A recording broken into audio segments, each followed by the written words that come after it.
Star Walker Studios presents Game Master's Journey, your multi-dimensional RPG podcast.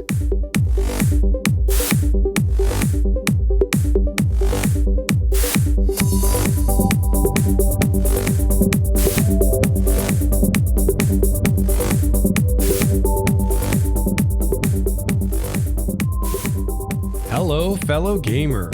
Welcome to episode 261 of Game Master's Journey. I'm your host, Lex Starwalker. On this show, we discuss the craft and the art of game mastering. I've been running RPGs for over 28 years now, and I produce this show in the hopes that you can benefit from my experience, my triumphs, and my mistakes. Today, Brett and I continue our discussion of Chapter 8 of the Dungeon Master's Guide for 5th Edition D&D, which is all about running the game. And today we resume our discussion with an exploration of exploration. I just realized I probably couldn't have said that better. But we're going to talk about exploration in the game, social interactions, role-playing, all kinds of great stuff. So thank you for joining us for that. Really appreciate it. Real quickly, want to let you know that my newest D&D supplement is out, Adventures of Primordia. It's a collection of player character options I've come up with for my campaign and sharing it with you. I also have a bundle of all of my RPG supplements so far. And well, I should say my D&D supplements so far. And if you get that now for a limited time, you can get 10% off. So check that out.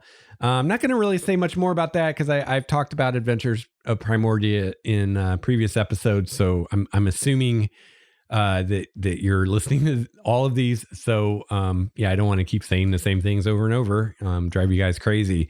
So yeah, check that out. And huge thank you to everyone who's purchased one of my supplements or gotten the bundle. I really, really appreciate it. So without further ado, let's get Brett on board and let's continue our discussion of Chapter 8 of the DMG, Running the Game.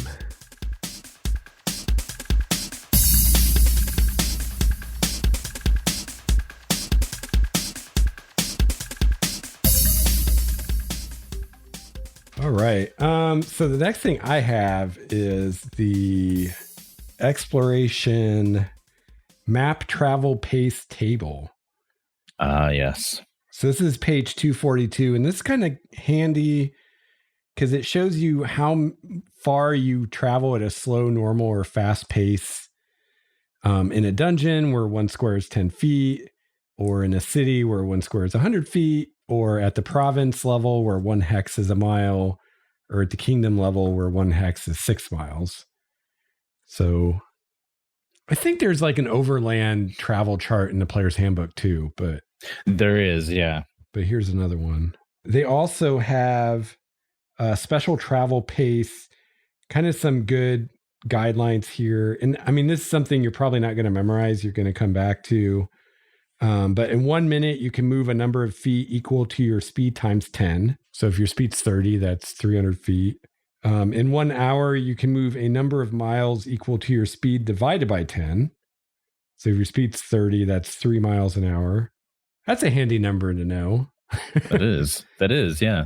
For daily travel, multiply your hourly rate of travel by the number of hours traveled, typically 8 hours. So with 30 speed, that'd be 24 miles for 8 hours. For a fast pace, increase the rate of travel by 1/3. For a slow pace, multiply the rate by 2/3. So yeah, that's some handy stuff. If you're the kind of GM that worries about things like that, like I totally am. Like when you guys traveled from Alondria to Dianar's Rest, I had to sit down and figure out how many miles it was, how fast the giant blue jays flew, how many hours it would take you. I couldn't just say 4 hours. I had to. Well, because that's the, yeah, that gives you that's the best way to describe how far away it is to the players. Yes. So you got to get that right. Yeah.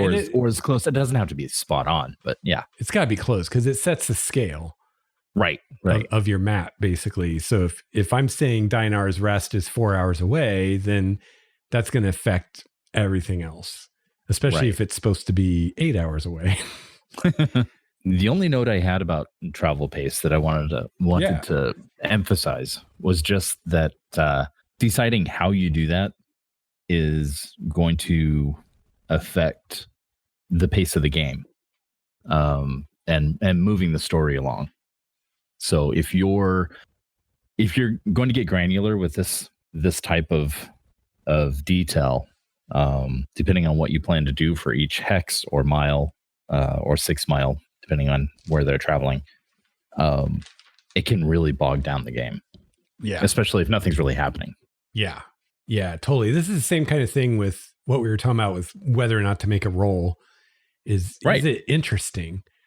So the same thing when you're doing overland travel, you don't have to go over every mile, every hour, every day. Like skip ahead to the next interesting thing that happens. And you can say 3 days go by or whatever it is. Right. And you can even have, this is something I've kind of struggled with Primordia, because I wanted this world where it's like crazy dangerous anytime you leave the city. Mm-hmm. So on the one hand, it would make sense if you're traveling overland that you would just have encounters left and right all the time. Like that's probably what I should do to convey what I want to convey about the setting. But from like a gameplay perspective, that'd get really old really fast. And it would take like, I was actually thinking about that because you guys were wanting to go find Ito Alondra, which is way far away to the east. Right. And I'm like, how much real world time is this going to take? How much time do I want it to take? Because if I do encounters like every hour, it could take us months of real world time for you guys just to get there. Right. So I think one solution to that is you can even hand wave combat encounters. So you could, like, maybe you guys encountered a group of goblins and it's just like, they weren't really a challenge. So instead of like doing an actual encounter, I could just say on the 3rd day, you were ambushed by some goblins, but you handily dispatched them. Moving on, you don't have to roll dice for everything. Right. They had nothing good on them to take. Yeah. They had no value. Yeah. So yeah. And or even, I think you could even get away with doing that with the harder encounter. If it's just something you don't want to deal with, maybe, I don't know, maybe they encounter some manticores and you're just like, yeah, it would be challenging, but it's not interesting. So I'm going to skip it. Right. Right. And you can even, like, if you want an encounter later that day, you could even say, hey, we're going to just hand wave this encounter, mark off your highest spell slot or mark off 10 HP or something like that to reflect the fact that you had this earlier encounter, you spent some resources. So the encounter I want to run will be a little harder or whatever. Right. Yeah, that's the other thing too. If you're going point to point like this on a grand scale, if you're like on a march through the forest or what have you, that can really drag on the player's HP and, well, all of their resources, right? Their spells, their everything. So I'm thinking maybe there's like a time and a place for everything. And so if you want to do the thing where we're tracking hit points and spell slots, and I'm wearing you down with encounter after encounter after encounter, run a dungeon. That's like the perfect place to do that. Like your overland travel isn't necessarily the best place to do that. I think what you can do with that is do one encounter per day or not even. And just when you make the encounter, know that they're going to have everything and they're going to alpha strike. So make it a really hard encounter, knowing that they're going to have all their charges, all their abilities, all their spells, and throw something at them that would normally not be possible, but you're counting on the fact that they're going to be fully rested and be able to use all their most powerful stuff. And it could be pretty epic. Yeah.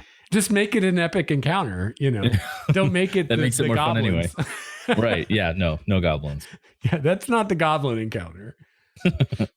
Visibility distances and how far you can see. I'm glad they have this because this is a rabbit hole I've gone down before. Yeah. If you're on top of a mountain that's 10,000 feet high, how far can you see? Oh, geez. How far away could you see a campfire? Like, these are questions I've asked myself before. So here they're just giving you some, quick and dirty numbers. Yeah. Characters can see about 2 miles in any direction on a clear day, or until the point where trees, hills, etc. would block their view. Rain will cut this down to a mile, and fog can cut it down to 100 to 300 feet. And if they're on top of a mountain on a good day, they can see 40 miles. That's everything I needed to know for that adventure. Right. And I didn't have to spend an hour on Wikipedia And learning learning meteorology. Yes. Because let me tell you, how far you can see from the top of a mountain is not a simple question to answer. There's a lot of variables at play there. Oh, yeah. How tall is the mountain? Yeah. And yeah, I'll point out that on the DM screen, it's not in the book for some reason, but there is an encounter distance table on the DM screen. Oh. Which I don't think I have it right here, but where based on terrain, it gives you a roll like 2d6 times 10 feet or whatever to just quickly determine how far away whatever it is from you. Cool. That should really be in the DMG, but it's not. But I use that a lot. It's on the DM screen. Or you could just pick a number. Right. Noticing other creatures. So yeah, it says if neither side is trying to be stealthy, they automatically notice each other when they're within sight or hearing. Otherwise, it's dexterity stealth versus wisdom perception. Pretty straightforward. So yeah, and one of those you could use a passive depending on what you're doing. Right. Next up is tracking. So here we have a table with some DCs to get you started for tracking on like different surfaces.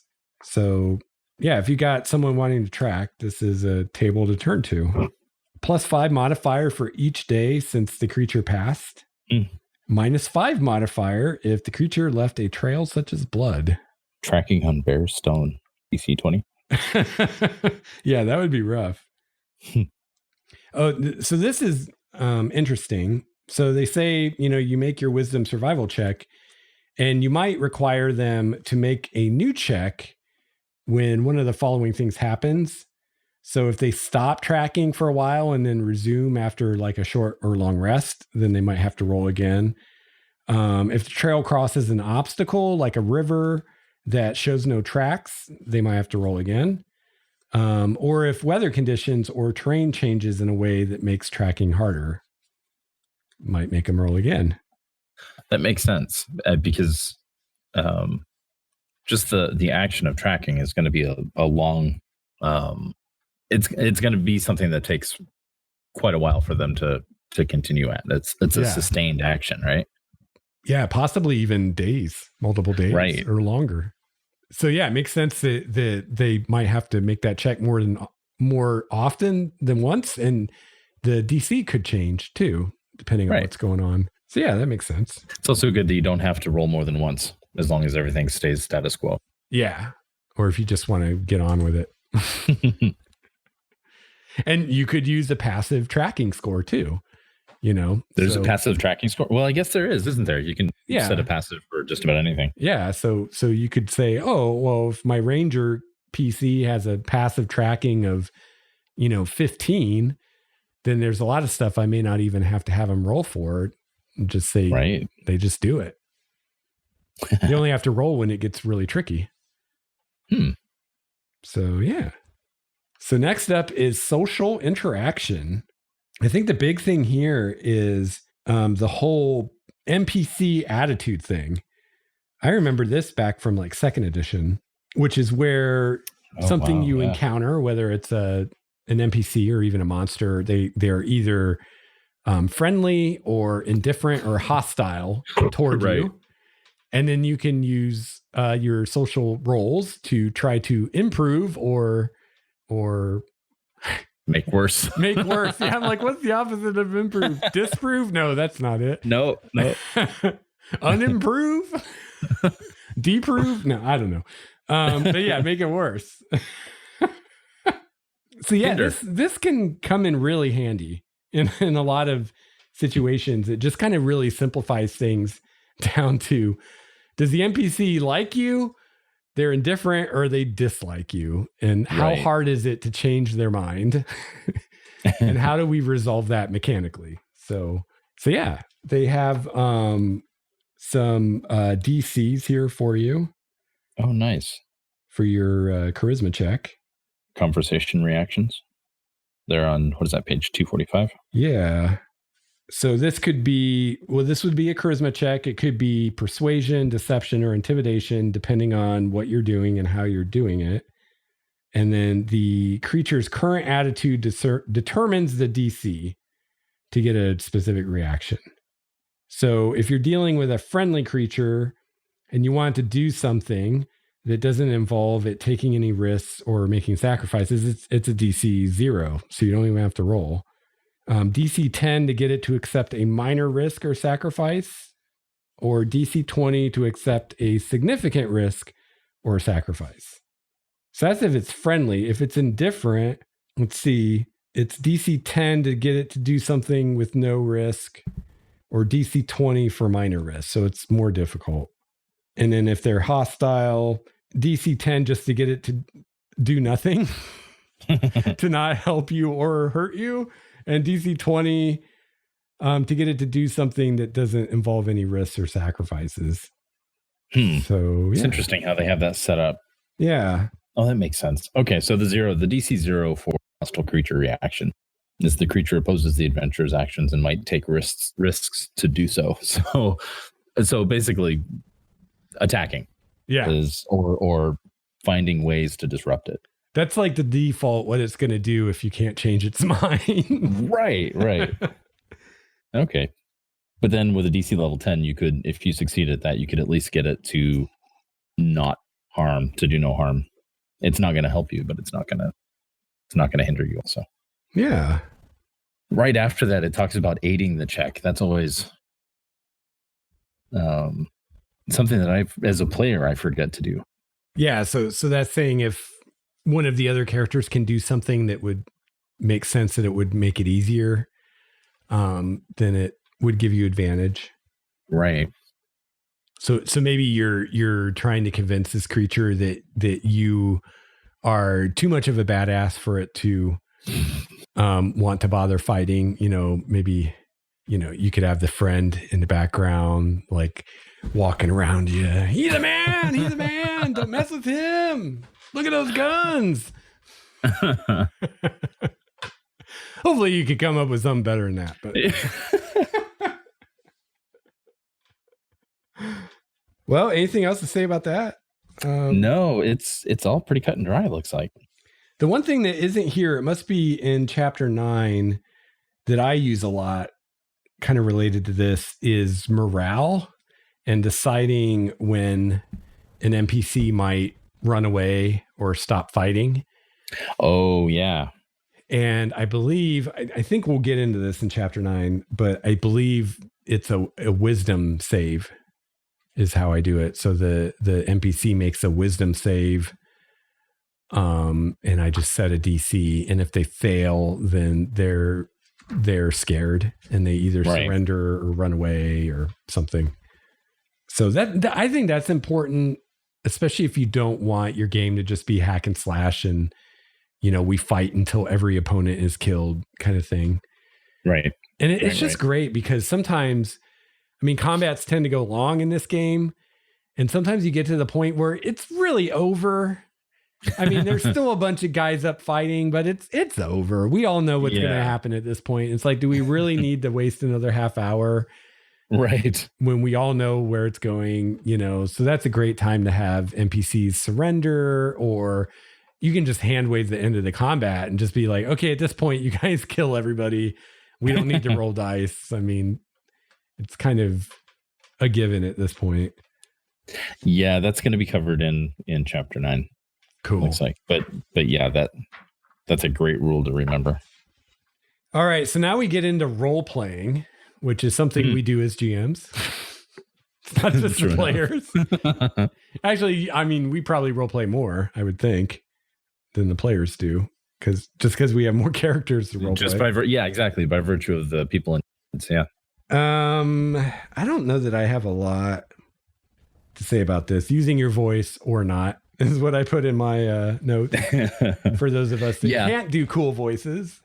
Well, yeah, and if you're comes down to if you're comfortable with it, if you're comfortable with your players, hopefully you are by the time you get to this. And definitely, it's not just about using accent, using different inflections, different, setting different personalities in your tone. Yeah. Yeah, for sure. And I don't consider myself an actor, and I can't do convincing accents and things like that. But one thing that I can do that anybody can do also is think about vocabulary. Yes. So you can role play like an intelligent wizard and use lots of big words with lots of syllables and sound very technical. Or you can play like a thief who, every other word's an F-bomb and, tend to use simpler, more coarse language, things like that. So even if you can't do voices and accents, you can do a lot with just the words that people choose to use. Right. Especially if you kind of think about it ahead of time, like what the NPC is going to say and how they're going to say it. And you'd be surprised how much you can get out of different tones of voice. By thinking about how this person would speak, what words they would say. When you go to say them, you a lot of times can inflect that just naturally. It comes out when you're saying it. Yeah, have your evil wizard whisper all the time. Oh, yeah. Or have your barbarian whisper all the time. Your barbarian always talks like he just got out of the club and he still thinks it's like really loud everywhere. Guys, that was so awesome. Oh, yeah.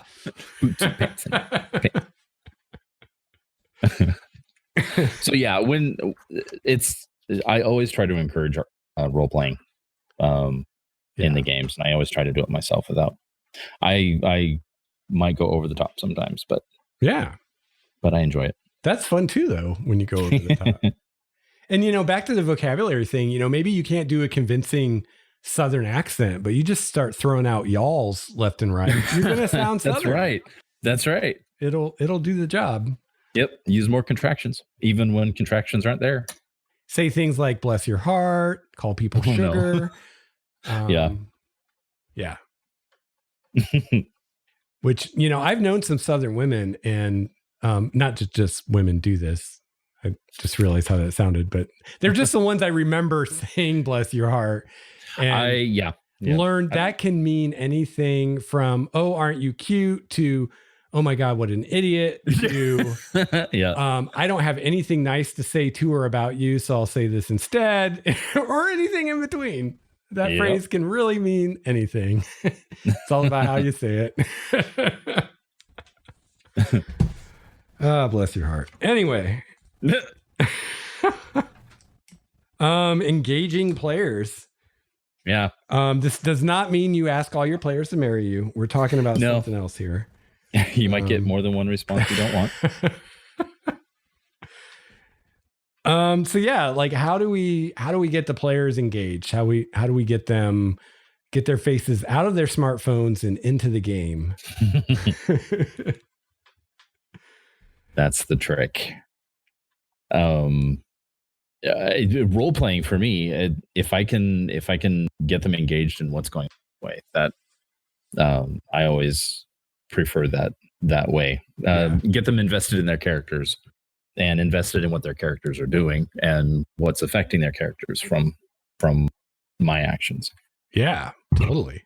Here they talk about appealing to player preferences.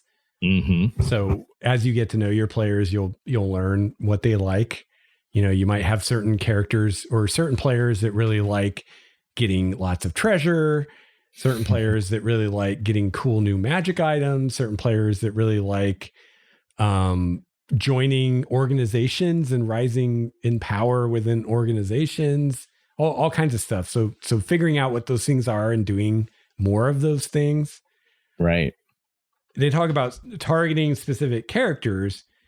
So this is something like I kind of, the way I look at it, when a player makes a character, in a way, they're kind of telling me what they want, So totally. So if a player makes a rogue and they're really good at detecting traps and opening locks and things like that, that tells me, hey, they want to do some dungeon crawling kind of things where there are traps and things to open. Right. Where another player might make a rogue and they're all about the, social stuff like gathering information and deceiving people and manipulating people or maybe gambling or whatever, So I feel like if you look at the characters your players make, and especially at like when they have choices, like the spells they pick or the abilities they pick, that's going to tell you what they're hoping to do with that character. Yeah. And yeah, just make sure they get to use all their cool things that they can do. So, if I have a player who's playing a wizard and he takes the spell, what's it called? Plane shift. It tells me something, right? Like I'm like, this guy wants to go to the outer planes, I think, or to some plane somewhere. So start thinking about that. Maybe find out like, where do they want to go? Right. Maybe they had something in mind when they took it. Yeah. That goes back to, we discussed before, reading and listening to the players' backstories and not just their background, but what they wanted the character. Yeah. So I mean, personally, I think that's about the best way to engage the players is give them things to do that their character is good at, and that you think that's why they made that character was because they wanted to do that. Right. Like for instance, Brett, your character in my campaign, Wall, he's all about using a shield. He's all about protecting people. So just from the choices you've made with the character you built, I would assume that you would enjoy situations in a combat where you can maybe protect one of the other player characters, or maybe protect an NPC, or something like that, where you can put your character between someone else and something nasty and like take the hits while the other person gets away or whatever. And that's just going by the character, like what that character was built to do. Right. Exactly. Yeah. So now if I put you in a situation like that and you were like, wow, this really sucks, then I'd be really confused. Be like, this is no good. I have to run to the back. Yeah. Do you want to maybe change your character a little bit? Yeah. Maybe I didn't fit your play style. Yep. But I don't think that happens very often, because I think players do. They build the character that they want, and they add to the character what they want to add based on how they perceive it. So yeah. So I think it's a rare occasion that you would have a PC not act according to the way it's built. Yeah. And in that case, you'd probably have the player coming to you wanting to change something. Right. Or make a new character or something. Yeah. The last thing about that is targeting characters. They're talking about basically just making sure everybody has a turn. Yeah. Basically, yeah. For lack of a better word, basically make sure everybody's participating. Yeah. And that they're not being forgotten. Because as the DM, that's our job. Yeah. If somebody's being quiet, if somebody's not participating, then it's on us to, like, as like the description here says, the example is that they're talking, like two characters are talking, or a pair or a specific character is dominating the conversation. Then the NPC would turn to the quiet one and say, "What are, what's your role in this?" Yeah, totally. Now, sometimes you will have players that's what they want. They don't want to be involved in those situations. But if that's the case, like, you'll figure it out, because you'll call them out like that, and they'll just not really respond or be obviously unhappy about that. And then you just know, okay, I don't need to do that again. Right. Yeah, for sure. And you can even, I think this works well with larger groups, is when you're planning for your game sessions, try to feature one or two characters each session and rotate that so that everybody gets their chance. And, sometimes the adventure you're doing will just kind of lend itself to that. And it's like, oh yeah, the rogue is really going to shine this week because there's lots of traps and there's lots of locks and things like that. But sometimes you can just kind of work it in by pulling in something relevant to a character. Like maybe you have a character that they haven't had the spotlight for a while, so you can pull in something from their background or whatever. Yeah, ideally it would be nice to be able to share the limelight, I guess, for a little bit for everybody for each session. Yeah, if you can do that. Because the more often you can do that, the more invested the character or the players are going to be with characters, the more invested in the story they're going to be. Yeah, I agree. It's just if you have more than like 4 players, it can be hard to do all of them every session. Totally. So if that's the case, definitely kind of keep track so that you're not, because I know for me as a GM, most campaigns that I've run, just, I don't know, human nature, there are going to be certain player characters I'm more into or more excited about than others. And so it can be really easy to spend a lot of time with the player characters you're really excited about for whatever reason. And you tend to overlook the ones that you're not sure what to do with.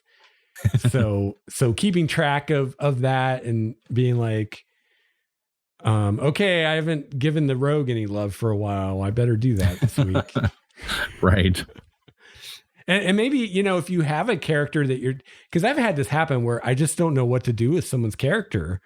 Like maybe they didn't give me any backstory, or maybe I just like the way they role play them hasn't been consistent, or just for whatever reason, I'm not sure where they want to go with this character. So sometimes just talking to the player and saying, hey, you know, what do you want to do with this character? Or, you know, what would you like to see in coming game sessions? Like, what would you like your character to be able to do? Or if you really don't know, or you're not sure, just ask them, be like, hey, what would make you happy? Yeah. What do you want? Why are you playing this game? Why are you playing this game? All right. Next we have objects. So this is all damaging and destroying objects, basically. Yeah. So objects have hit points, armor class. Yeah. I don't know if there's really much to say about this other than if you need this, it's on page 246. Go check it out. Right. And the HP table on 247. Yes. But yeah, it's very straightforward and good to remember. Actually, this is a good spot to remember because you'd be surprised how many times people try to break things. Yeah. So this gives you, you know, something to work with. And yeah, the armor class, I mean, I always see that because people will be like, how hard is it to hit this thing that isn't moving?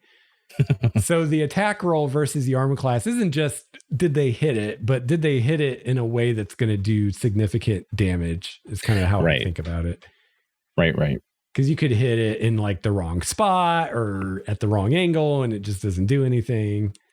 And, you know, you could pull in advantage and disadvantage here, I'd think. Like if you're trying to break down a door, you know, an axe or a warhammer would be a lot better for that than like a sword or a dagger. So maybe you give the guy with the dagger disadvantage, or you give the girl with the warhammer advantage or something like that.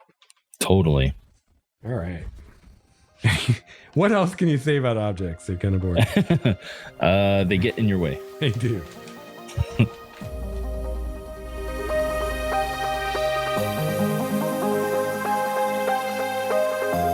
All right. Well, that about wraps it up for episode 261 of Game Master's Journey. Thank you so much for joining me today. Really, really appreciate you taking the time to listen and hopefully learn something new about running D&D. Little kernels and nuggets of goodness from the DMG that maybe you never read before or overlooked or forgot about. I know both Brett and I have discovered things making these episodes that we either didn't know were there or totally forgot about. So it's a lot of fun to go through it again. If you would like to share any thoughts that you have about what we talked about today or any ideas for future topics or anything like that, you just want to say hi, there are a lot of great ways you can get in touch with us. You can shoot an email to gamemastersjourney@gmail.com. You can follow me on Twitter @Lex Starwalker, or you can call the voicemail 951-GMJ-LEX1. That's 951-465-5391. We have a great community on both MeWe and Discord, where not only can you talk to me and Brett, but you can talk to other listener GMs and share ideas, ask questions. It's a great resource, and we have a lot of fun on there. So check that out. So if you have any feedback or comments or anything like that, I'd love to hear from you. If you're looking for a way to help out and support the show, you can check out one of my D&D supplements. As I said at the top of the show, I have a bundle right now that's on sale. And you could also consider becoming a patron. Among other little perks, patrons get their own RSS feed that has all of the episodes of the show in it, going all the way back to episode 1. And there's some other options as well, which don't even cost you any money. And you can find those by following the link in the show notes at starwalkerstudios.com to our support page. So however you help us out, I really, really appreciate it. So before we wrap up today, I wanted to share a little bit of an email that I got from a listener GM named Scott from Australia.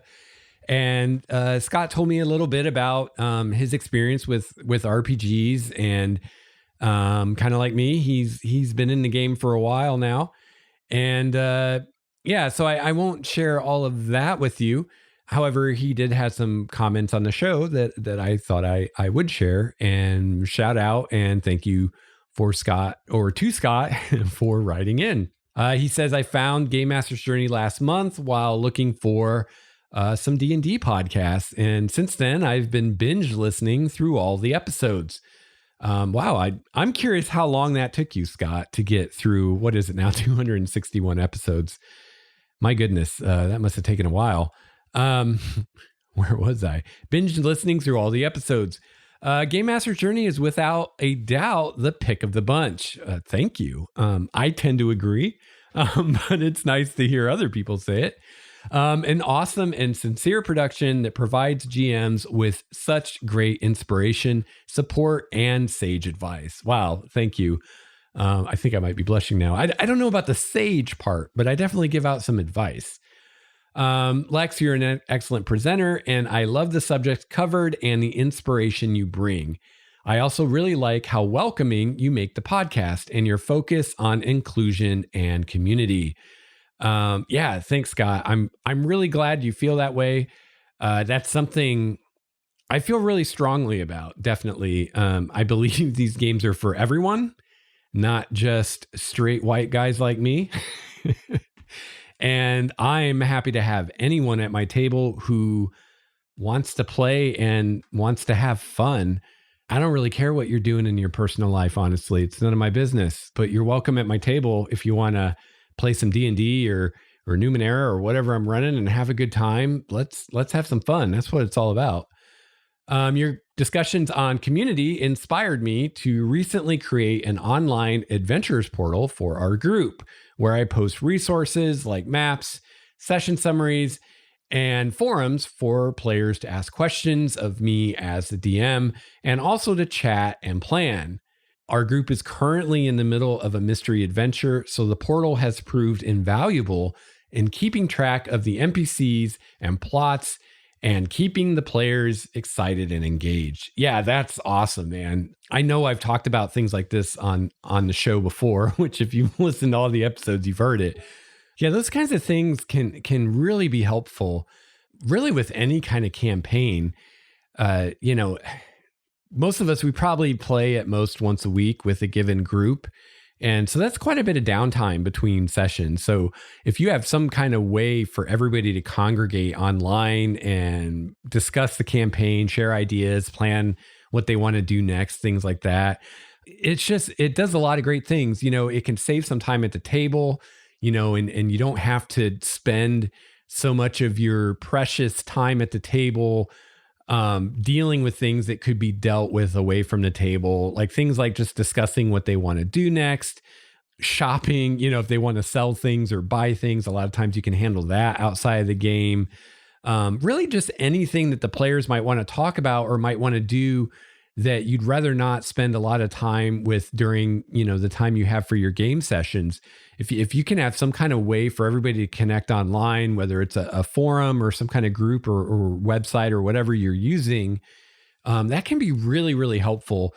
And not only does it allow you to save some time at the table, another thing is like rules discussions. If players have questions about rules or they want to create their own spells or things like that, that's another great thing that can be handled with this kind of thing.